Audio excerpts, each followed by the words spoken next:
హిందూ బంధువులందరూ కూడా ఆలోచించాల్సినటువంటి విషయాలు ఈ దేశంలో దేశ ప్రజల ముందు చాలా కళ్ళ ముందు స్పష్టంగా కనబడతా ఉన్నాయి.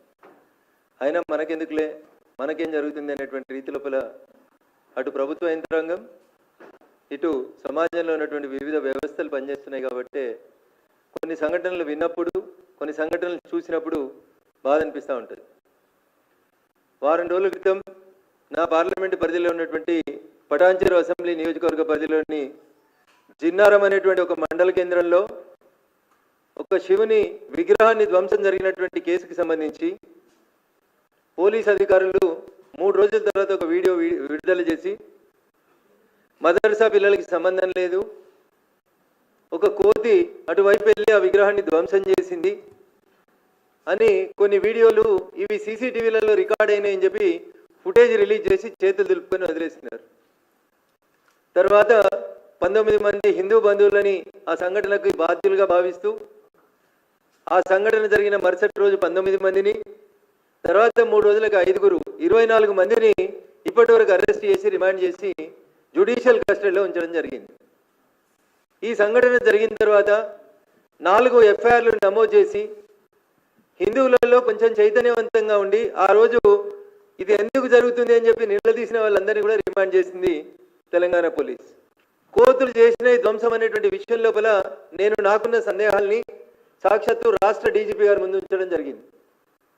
అసలు మదర్సాలో ఎవరుంటున్నారు? మదర్సాల్లో ఉన్నటువంటి 70 మంది ఏ ప్రాంతానికి సంబంధించిన వాళ్ళు? వాళ్ళ తల్లిదండ్రుల ఐడెంటిటీ ఏంది? ఏ ఊరు నుంచి వచ్చినారు వాళ్ళు? మదర్సా ఏ రోజు స్థాపించినారు? మదర్సా స్థాపించడానికి ఏమైనా అనుమతులు తీసుకున్నారా? మదర్సాలో తెలంగాణ వాళ్ళు, జిన్నారం వాళ్ళు, మెదకోళ్ళు, మా బొల్లారం వాళ్ళు ఎవరైనా పిల్లలు ఉన్నారా? అసలు ఈ మదర్సా ఎవరి కోసం కట్టినరు? ఏ దేశస్తుల కోసం కట్టిరు? అట్లీస్ట్ తెలంగాణ వాళ్ళు కాకపోతే, మా మెదకోళ్ళు కాకపోతే హైదరాబాద్ వాళ్ళు కాకపోతే ఇంకెవరైనా పక్కూరులో వచ్చిర్రా అనేది చూస్తే పోలీసులకి నేను కేటగారికల్గా డీజీపీ గారికి చాలా స్పష్టంగా చెప్పడం జరిగింది. వీళ్ళంతా బయట దేశస్తులు, వీళ్ళ ఐడెంటిటీ మీద ఒక ఎంక్వైరీ జరపాలి.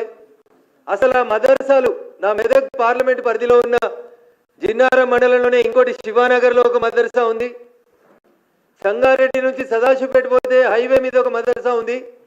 వీటన్నింటి లోపల జరుగుతున్నటువంటి కార్యకలాపాల మీద నాకు అనుమానం ఉంది. మొత్తం మెదక్ పార్లమెంటే కాకుండా ఈ రాష్ట్రంలో ఉన్న మదర్సాలేని, అనుమతులేని, అందులో ఉంటున్న వాళ్ళు ఏ దేశం, ఏ రాష్ట్రం వాళ్ళు, వాళ్ళ ఐడెంటిటీని ఒకసారి చెక్ చేయాలని నేను రాష్ట్ర డీజీపీ గారికి చెప్పినాను. కానీ పోలీసుల ప్రవర్తన ఎట్లుంటుందో మీకు అందరికీ తెలుసు. ఏం చేస్తున్నారో చెప్పరు, ఏం చేయాలనో చెయ్యరు. అదేంటి అంటే కాన్ఫిడెన్షియల్ ఇన్వెస్టిగేషన్ చేస్తూ ఉన్నాం, బయటికి చెప్పలేమనే మాటలు తప్పితే కొత్తగా ఏం కనబడదు. కానీ ఈ జరిగిన సంఘటన మీద మేము మా పార్టీకి సంబంధించినటువంటి ఒక 4 వ్యక్తులు అసలు జిన్నారం మదర్సాలో ఏం జరిగింది అనేటువంటి విషయంలో ఒక 4 గత వారం రోజులుగా అక్కడ ఏం జరుగుతుంది అనేటువంటి విషయంలో విచారణ జరిపినప్పుడు మొత్తం తెలంగాణ కాదు దేశం మొత్తం ఆశ్చర్యపోల్సినటువంటి విషయాలు ఉన్నాయి. అక్కడ ఆ మదర్సాలో 70 మంది విద్యార్థులు చదువుకుంటున్నారు. ఎక్కడోళ్ళు? జిన్నారం వాళ్ళు, బొల్లారం వాళ్ళు, పటాన్చెరు వాళ్ళు, రామచంద్రపురం వాళ్ళు, సిద్దిపేట వాళ్ళు, ఇంకెవరో పక్కోళ్ళేమో అనుకున్నా నేను. మొత్తం విచారణ చేసి చూస్తే తేలింది ఏంటంటే ఆ 70 మందిలో 65 మంది, 70లో 65 మంది పిల్లలు మీది ఏ ఊరు అని అడిగినప్పుడు వాళ్ళ నుంచి వచ్చిన సమాధానం కిషన్ గంజ్, బీహార్ అని చెప్తున్నారు వాళ్ళు. దయించి సభ్య సమాజం, హిందువులు మొత్తం ఆలోచించాలి. మీ తల్లిదండ్రులు ఎక్కడున్నారు అని అడిగినాం. నెక్స్ట్ ప్రశ్న, మా తల్లిదండ్రులంతా బీహార్లోనే ఉన్నారు సార్ అని చెప్పారు వాళ్ళు. సో తల్లిదండ్రులు బీహార్లో ఉన్నారు, వాళ్ళు పుట్టింది బీహార్లో, వచ్చింది ఎక్కడికి? జిన్నారంకి వచ్చారు. పోనీ జిన్నారం మీద పెద్ద హైటెక్ సిటీ, అదేదో పెద్ద మున్సిపాలిటీ, సర్వాంగ సుందరంగా ఉంది, వీళ్ళు వచ్చిరు ఆడేదో చేస్తున్నారు, అదేదో కాస్మోపాలిటన్ సిటీ అంటే కాదు, చిన్న మండల కేంద్రం.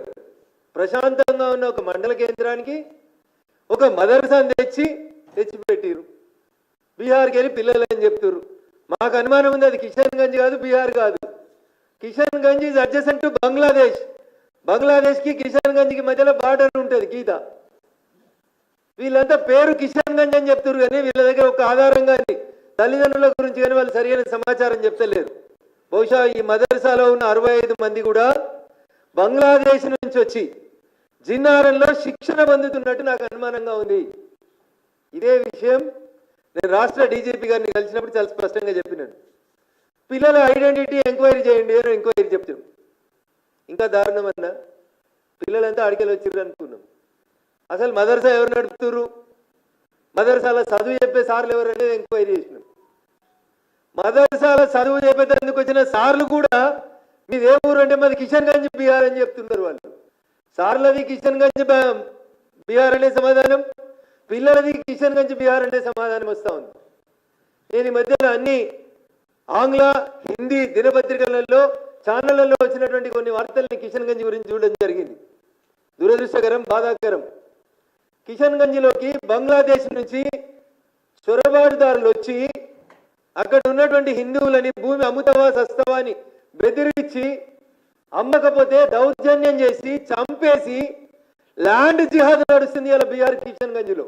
గావళ్ళు మా మెదక్కి ఎందుకు వచ్చిరన్న? వాళ్ళకి జిన్నారంకి ఏం సంబంధం ఉంది? ఇక్కడ జిన్నారం ఉంది, ఇక్కడ జాగ్ ఉందని. అది కోదండ రామాలయానికి సంబంధించిన సర్వే నెంబర్ 1, 2కు సంబంధించిన భూమి. దాని మీద విచారణ చేయమంటే మా తహసీల్దార్ బిజీ ఉన్నాం సార్, భూభారతి పనులలో ఉన్నాము అని చెప్తాడు. సరే, అది గుడి భూమిలో మదర్సా వచ్చింది, ఎట్లా వచ్చింది? ప్రభుత్వ భూమా, ప్రైవేట్ భూమా, కొన్నరా, కొంటే ఎండోమెంట్స్ సంబంధించిన భూములలో మదర్సా ఎట్లా వచ్చింది అనేది అడిగితే దానికి సమాధానం లేదు. Everyone is busy, police busy, revenue busy, everybody is busy. కానీ మదర్సాలు వస్తూనే ఉన్నాయి. మదర్సాలకి కిషన్గంజ్ పేరిట బంగ్లాదేశ్ ఇన్ఫిల్ట్రెంట్స్ వస్తూనే ఉన్నారు, ఆడు ఉంటూనే ఉన్నారు, నడిపిస్తూనే ఉన్నారు. డీజీపీ గారికి చెప్పినాం, స్పందన కరువైంది. జిల్లా పోలీసు యంత్రాంగం దృష్టిలో ఉందో లేదో మాకు తెలియదు. సర్వోన్నతమైనటువంటి అధికారి డీజీపీ గారికి వారి దృష్టికి తీసుకుపోయి చెప్పినాం, కదలిక లేదు. మదర్సా మూతవలేదు. వాళ్ళు బంగ్లాదేశ్ వాళ్ళ, బీహార్ వాళ్ళ ఐడెంటిటీ లేదు. వాళ్ళ తల్లిదండ్రులు ఎవరు ఇప్పటిదాకా పిలిపిస్తలేరు. మదర్సాకు అనుమతి ఉందా లేదా తెలియదు. మదర్సాలో ఇంతకుముందు చదువుకున్న విద్యార్థుల డీటెయిల్స్ ఏంటంటే ఆ డీటెయిల్స్ లేవు.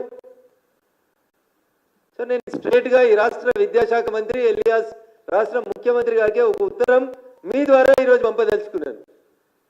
అసలు ఈ రాష్ట్రంలో ఉన్న మదర్సాలు ఎన్ని? మదర్సా పెట్టడానికి ఎవరైనా అనుమతి ఇస్తున్నారా, అనుమతి లేకుండా పెడుతున్నారా? అట్లీస్ట్ విద్యాశాఖ అనుమతి అన్న తీసుకుంటుందా, మదర్సా తీసుకోదా? రెవెన్యూ యంత్రాంగం, జిల్లా కలెక్టర్ ఏమైనా మదర్సా కట్టేటప్పుడు పర్మిషన్ ఇస్తాడా, ఇయ్యడా? ఎవరు వీళ్ళు? మదర్సా నడుపుతున్నది ఎవరు? మదర్సాలో చదువుకుంటున్నది ఎవరు? ఇంతకుముందు చదువుకున్నటువంటి మదర్సాలో చదువుకున్నటువంటి విద్యార్థులు ఎక్కడికి పోయినరు, ఏం చేస్తున్నారు వాళ్ళు? దీనికి సంబంధించి ఏమైనా డీటెయిల్స్ ఉండాలనా వద్దా? ఇగో ఇది ఇవాళ తెలంగాణ సమాజం ముందు నేను ఉంచదలుచుకున్నటువంటి ప్రశ్న.